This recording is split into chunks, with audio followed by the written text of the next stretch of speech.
the United States consulate in Nuevo Laredo, Tamaulipas, on the Mexican side of the Texas border.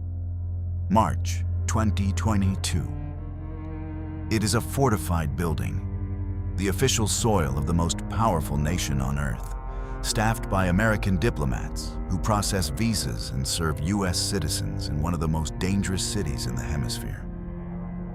It is the last place on the entire border anyone would expect to come under attack. And then it does. Gunfire erupts against the walls. Grenades are thrown. The diplomats inside take cover as a criminal organization opens fire on a diplomatic post of the United States government. The consulate will be forced to close for nearly a month. The attack was not random. It was a message written in gunfire. Hours earlier, Mexican forces had captured the leader of the cartel that controlled the city. And the organization answered not only by launching dozens of armed attacks on Mexican military bases across the region, but by turning its weapons on the United States itself. Think about what that means. Most cartels go to extraordinary lengths to avoid provoking the United States. They understand, as a matter of survival, that drawing the full attention of the American government is the surest path to their own destruction. They smuggle quietly. They bribe. They hide. The last thing a rational criminal organization wants is to give Washington a reason to come after it with everything it has. This organization did the opposite. When its leader was taken, it fired on an American consulate in broad daylight, as if to say, "We are not afraid of you, and we will not be quiet." This is the story of that organization. The Cartel del Noreste, the Northeast Cartel. The cartel that controls the single busiest land border crossing in all of the United States, that taxes nearly everything and everyone that passes through it, and that has been designated by the United States government a foreign terrorist organization. But more than that, this is the story of what became of the most feared cartel in the modern history of Mexico. Because the Cartel del Noreste is not a new organization at all.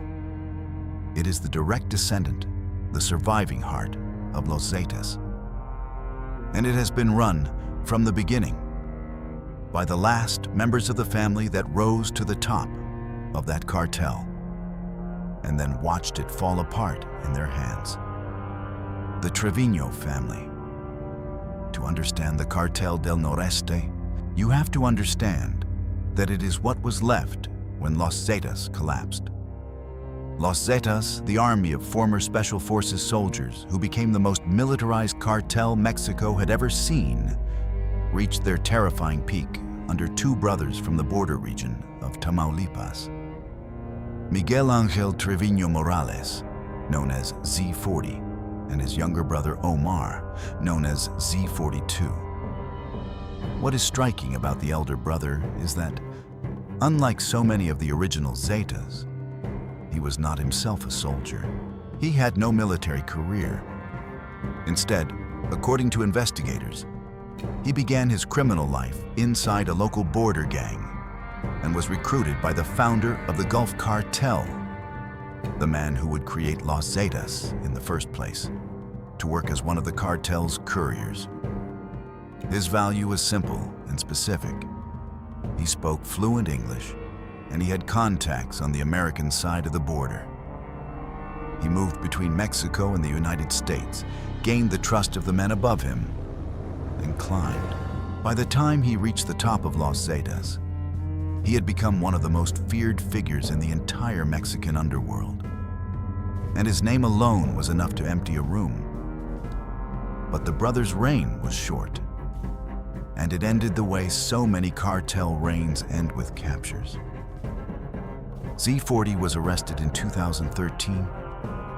His brother ZT42 was arrested in 2015. And with both of them behind bars, Los Zetas, the organization that had been built on military discipline and a rigid chain of command, splintered along the lines of who was loyal to whom.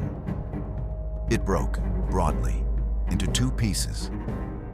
On one side were the old school members, some of them original founding soldiers who had grown disillusioned with the Trevino family's leadership and the direction the cartel had taken under them. These men called themselves the Zetas Vieja Escuela, the old school Zetas. And in a final irony, they aligned themselves with the Gulf Cartel, the very organization that Los Zetas had originally been created to protect and had later betrayed and gone to war against. The shield had turned on its master. Now, a piece of the shield was crawling back. On the other side stood the loyalists of the Trevino family, concentrated in their home base of Nuevo Laredo. And it was that faction that took a new name, chosen by a member of the Trevino bloodline to declare exactly what the organization intended to be. The Cartel del Noreste, the Northeast Cartel, the dominant power of Mexico's northeast border. And from the very beginning, it functioned as something rare in the Mexican drug trade, a true dynasty. When the two founding brothers fell, leadership did not pass to outsiders. It passed within the family to nephews, and then to cousins, one after another, each one inheriting the organization as the previous one was captured or killed. It is one of the few genuine criminal bloodlines in this entire story. A single family holding an organization across more than a decade. Even as its members were picked off one by one, what that family held on to was the single most valuable piece of ground on the entire border. Nuevo Laredo sits directly across the river from Laredo, Texas, and the crossing between those two cities is the busiest land port of entry in the entire United States. An almost incomprehensible volume of North American legal trade, the lifeblood of two national economies, moves across it every single day. Tens of thousands of trucks, goods worth hundreds of billions of dollars a year. It is one of the most important commercial arteries on the continent. And the Cartel del Noreste sits on top of all of it, like a toll booth on a highway that an entire economy is forced to use. This is the key to understanding the organization, and it is what makes it so different from almost every other cartel in this story. The Cartel del Noreste is not primarily a great drug manufacturing empire in the way the Sinaloa cartel or the old Juarez cartel were. According to analysts, it does not produce and move narcotics on that kind of scale.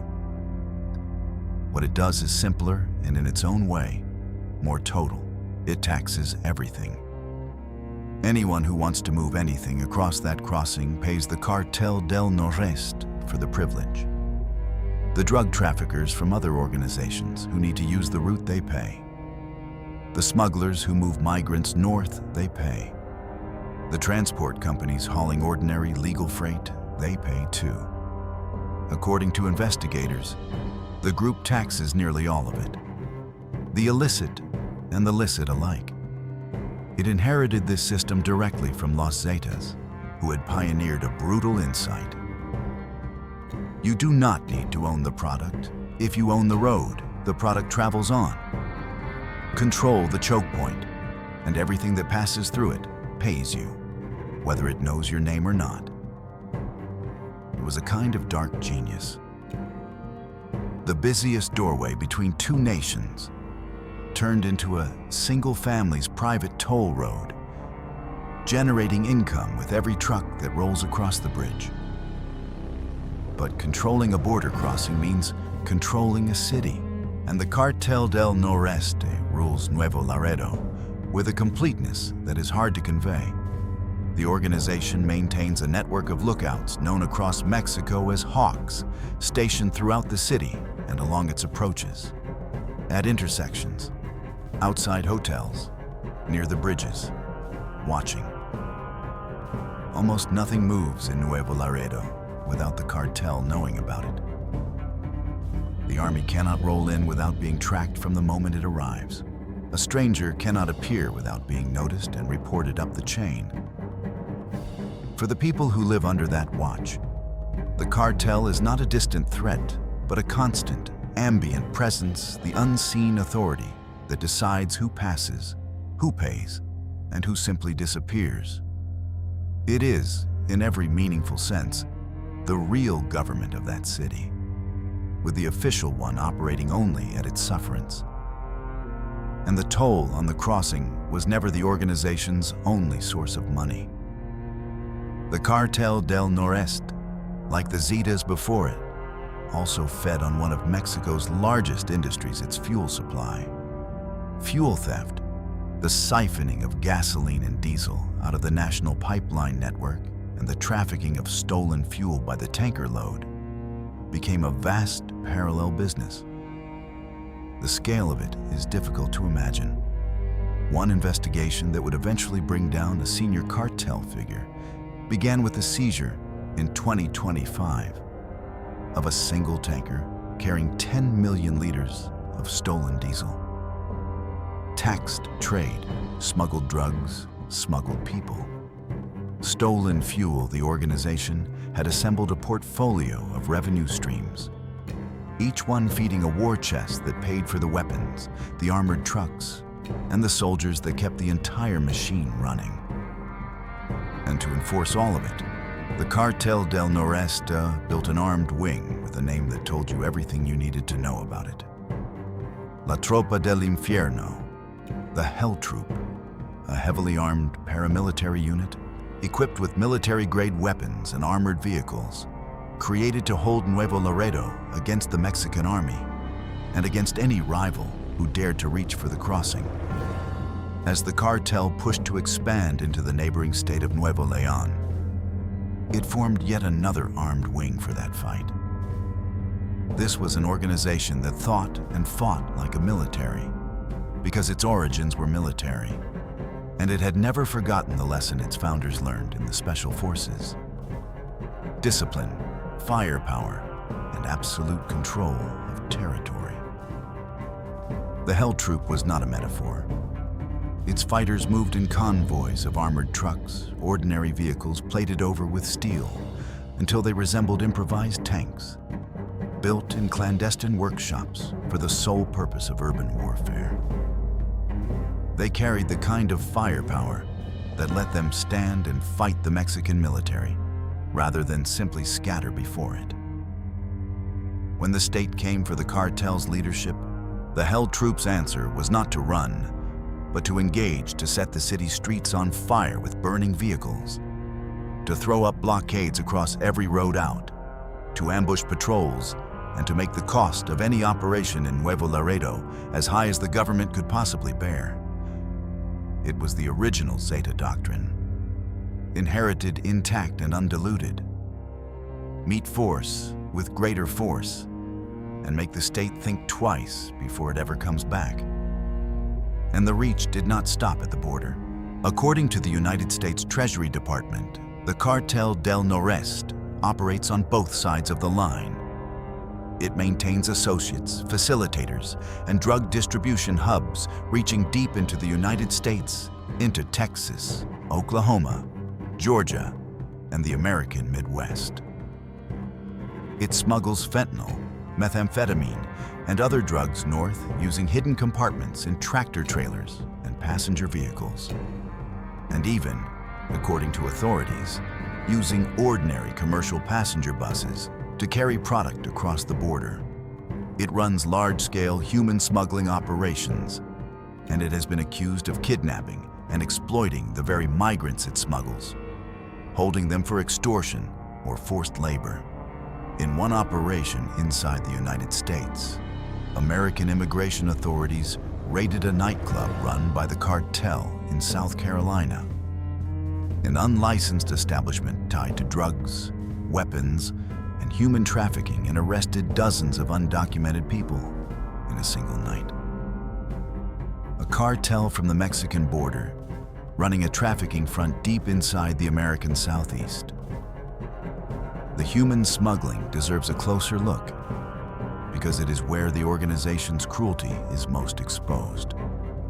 The Cartel del Noreste does not simply move migrants north for a fee. According to U.S. authorities, it kidnaps and exploits the very people it smuggles, holding them for ransom from their families or forcing them into labor, treating the desperate human traffic across the border as just another commodity to be taxed, squeezed, and discarded. For the migrants who fall into its hands, the crossing the cartel controls is not a doorway to a better life. It is a trap with a price attached to it. And all the while, the Cartel del Noreste has had to fight not only the Mexican state and outside rivals, but the other half of its own broken parent. When Los Zetas shattered, the old-school faction, the Vieja Escuela, did not vanish. Aligned with the Gulf Cartel, they contested the Trevino family for control of Tamaulipas, turning the state into a patchwork of warring fragments of the same dead organization. The children of Los Zetas, in other words, spent years killing each other, one more betrayal-born war. Layered on top of all the others, fought over the corpse of the cartel that had once terrified an entire country. And in one of the strangest details of the entire organization, the Cartel del Noreste found a way to launder its money through music. According to the Treasury Department, the cartel used the concerts of an associated narco rapper to clean its proceeds, taking a large share, reportedly half, of the royalties from the performers' streamed concerts. A popular musician, his shows streamed online to fans, quietly turned into a laundering machine for a terrorist organization. This was the empire the Trevino dynasty built on a single border crossing. Total control of the choke point. Attacks on everything that moved.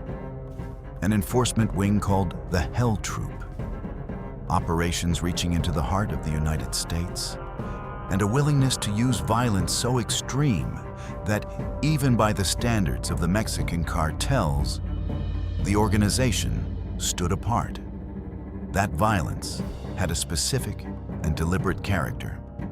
According to the U.S. Treasury, the cartel's leaders ordered assassinations and beheadings. One high-ranking member, a former police officer turned violent fugitive, was linked to numerous killings and to an attempt in 2025 to assassinate a government official in Nuevo Laredo. In the summer of 2024, the cartel attacked a Mexican military patrol, leaving soldiers dead and wounded. This was an organization that ruled through fear, that treated police officers, soldiers, and public officials as legitimate targets, and that answered any challenge to its control of the border with overwhelming, demonstrative force. It was that pattern, the attacks on the state, the attack on the consulate, the beheadings, the open defiance that led the United States, in February of 2025, to take a step it had rarely taken against any Mexican cartel. It formally designated the Cartel del Noreste a foreign terrorist organization. The designation came as part of a sweeping action in which the United States placed several of Mexico's most powerful cartels into a legal category that had historically been reserved for groups of an entirely different kind. The Cartel del Noreste was named alongside the Sinaloa Cartel, the Jalisco New Generation Cartel, the Gulf Cartel, and others. For the Northeast Cartel, the label was a kind of grim recognition of what it had become, not merely a criminal enterprise, but an armed force that had fired on soldiers, killed officials, and attacked a consulate of the United States. It was no longer being treated as a gang. It was being treated as an enemy of the state, and the designation opened the door to a level of financial, legal, and even military pressure that cartels had rarely faced, raising open speculation about how far the United States might be willing to go on Mexican soil. But even as the Cartel del Noreste held its grip on Nuevo Laredo, the dynasty at its head was being dismantled, piece by piece, on both sides of the border. It began as everything in this organization begins with the brothers. Z40 captured in 2013, Z42 captured in 2015. For years afterward, even from inside the Mexican prison system, the two were accused by U.S. prosecutors of continuing to issue orders to the cartel and to the hell troop running the organization, in effect, from their cells. But in February of 2025, in the same wave of pressure that produced the terrorist designation, that came to an end. Mexico transferred the Trevino brothers, along with more than 24 other high-level cartel figures, into the custody of the United States. The two men who had built the organization were now in American hands, awaiting trial in American courtrooms, facing the most severe penalties American law allows. Far from the border they had ruled for so long, the nephews and cousins who had run the cartel in their place fell too. One nephew, who had helped name the organization, was arrested years earlier and sent to the United States, where he pleaded guilty to drug and money laundering charges. Another nephew, the leader whose arrest in 2022 had set off the attack on the consulate. When Mexican forces seized him in Nuevo Laredo, the cartel's response was immediate and total. Burning blockades thrown up across the city, dozens of separate armed attacks on military installations across the region, and the guns turned on the United States consulate itself. It was a coordinated convulsion of violence, meant to make a single point that taking a Trevino would cost more than the state was willing to pay. He was extradited anyway, to face American justice, where he too eventually pleaded guilty.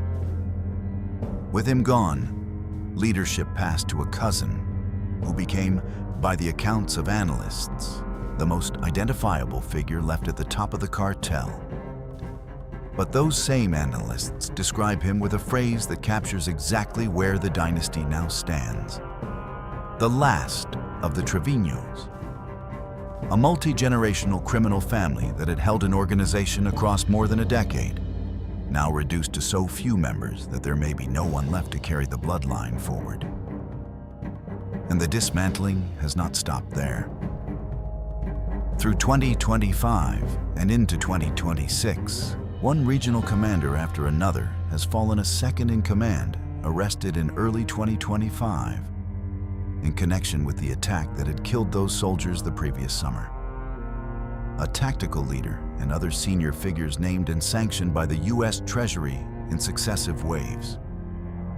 A boss in the neighboring state of the Nuevo León, captured in 2026, at the end of that long investigation that had begun with the seizure of the diesel tanker. The United States has layered sanction upon sanction onto the organization's remaining leadership, naming its members one by one, freezing what assets it can reach, and pursuing the group on both sides of the border, with a focus that the terrorist designation only sharpened. And in a final twist that ties the whole map together, the Cartel del Noreste, once the great enemy of the Sinaloa world, reportedly came to depend on a faction of the Sinaloa cartel to supply it.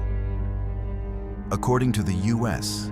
Drug Enforcement Administration, the Mayaza faction, loyal to the old Sinaloa boss El Mayo, has supplied the Cartel del Noreste with the fentanyl, methamphetamine, and cocaine it moves north across its crossing.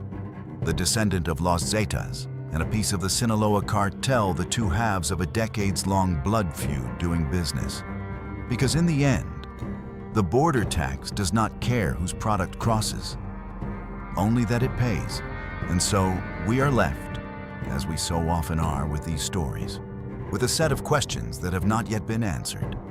Can the Cartel del Noreste survive the loss of the family that defined it? Or will the dynasty's collapse finally break the organization that the capture of Los Zetas' original leaders could not? What happens to the busiest border crossing in the United States if the cartel that controls it falls? Does the violence finally end? Or does a new war simply begin among everyone who wants to inherit that toll booth? How deep does the organization's reach into the United States actually run? Into Texas and Oklahoma and Georgia and the towns where its product is sold? And what will the Trevino brothers, the men who built it all, now sitting in American custody, reveal or refuse to reveal when their trials begin? Some of those answers may emerge in the courtrooms of the years ahead. Others, as so often happens in the history of organized crime in Mexico, may never come at all. What is certain is this: the Cartel del Noreste is the proof of one of the hardest truths about the Mexican drug trade, that you cannot kill an organization simply by capturing its leaders. Los Zetas were supposed to die when the Trevino brothers fell. The most feared cartel in Mexico, decapitated, finished. Instead, the most loyal piece of it simply took a new name, held onto the most valuable ground on the entire border, and carried on as if nothing had changed. It did not need to be the biggest cartel. It did not need to control the most product, or the most territory, or the most famous boss. It needed only to control the doorway, and to be willing to do anything to keep it. To attack soldiers, to kill officials, to behead its enemies, to fire on a consulate of the United States. As long as it held the crossing, the money came, truck after truck, day after day, no matter how many of its leaders were dragged away in chains. And now the family that held that doorway is down to its last member, its founders in foreign cells, its commanders falling one by one. The dynasty that outlived the death of Los Zetas may, at last, be reaching its own end. But the doorway will still be there. The busiest crossing on the border does not close. And in the Mexican drug trade, an open doorway with no one standing guard over it has never, not once, stayed empty for long. If this story showed you the hidden complexity behind the headlines, subscribe to Sleeping Crimes. Every week, we unravel the stories we need to understand, not to glorify crime, but to understand its real impact. Turn on notifications. We'll see you at the next crime.